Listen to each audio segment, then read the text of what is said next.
మీరు చూస్తున్నారు news on face. Welcome to top 9 news. భవిష్యత్తులో భారత యుద్ధ నౌకలన్నీ స్వదేశంలోనే తయారవుతాయని రక్షణ మంత్రి రాజ్నాథ్ సింగ్ ప్రకటించారు. ఆత్మనిర్భర్ భారత్ లక్ష్యంగా సాకారమయ్యే దిశగా ఇది కీలక ముందడుగు అని చెప్పారు.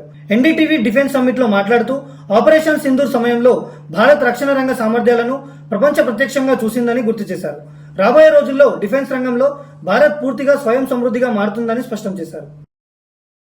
బీహార్ తరహాలో రాష్ట్రంలోనూ కేంద్ర ఎన్నికల సంఘం ప్రత్యేక సమగ్ర సవరణ పేరుతో ఓట్ల చోరీ జరిగే అవకాశం ఉందని డీఎంకే అధ్యక్షుడు తమిళనాడు ముఖ్యమంత్రి ఎంకే స్టాలిన్ హెచ్చరించారు. పార్టీ శ్రేణులు ముఖ్యంగా పోలింగ్ బూత్ ఇన్ఛార్జీలు అప్రమత్తంగా ఉండాలని ఆయన పిలుపునిచ్చారు. చెన్నైలో జరిగిన ఒక వివాహ వేడుకకు హాజరైన స్టాలిన్ ఈ సందర్భంగా తన వ్యాఖ్యలు చేశారు. అక్రమ వలసదారులను అడ్డుకోవడానికి అమెరికా మాదిరిగా సరిహద్దుల్లో గోడ కడతారా అని సుప్రీంకోర్టు కేంద్ర ప్రభుత్వాన్ని ప్రశ్నించింది. ముఖ్యంగా బంగ్లాదేశ్ నుంచి వచ్చే వారిని తిప్పి పంపడానికి అనుసరిస్తున్న ప్రామాణిక విధానం ఏమిటో వివరణ ఇవ్వాలని ఆదేశించింది. బెంగాలీ మాట్లాడుతున్న వారిని బంగ్లాదేశీయులుగా అనుమానించి అదుపులోకి తీసుకోవడంపై పశ్చిమ బెంగాల్ వలసదారుల సంక్షేమ బోర్డు వేసిన పిటిషన్పై ధర్మాసనం విచారణ జరిపింది.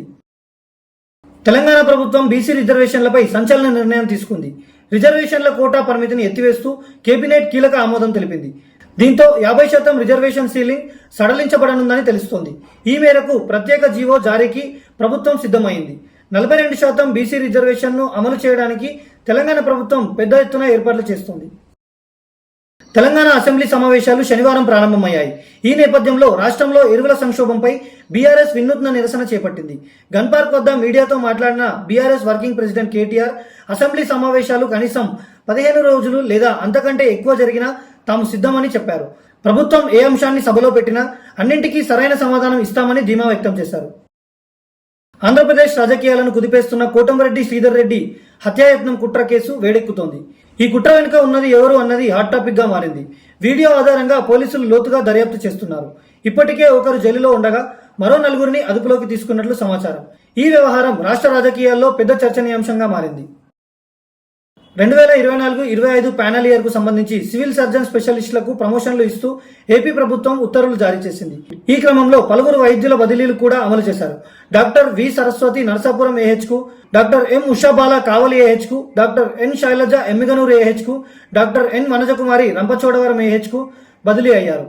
15 రోజుల్లోగా కొత్త స్థానాలు జాయిన్ కావాలని వైద్య ఆరోగ్య శాఖ special chief secretary MP Krishnababu ఆదేశించారు. తెలంగాణ రాష్ట్రంలో స్థానిక సంస్థల ఎన్నికలకు తెరలేపింది ప్రభుత్వం. సెప్టెంబర్లో ఎన్నికలు జరపాలని కేబినెట్ నిర్ణయం తీసుకుంది. ఈ మేరకు ఎన్నికల కమిషన్కు లేఖ రాసింది.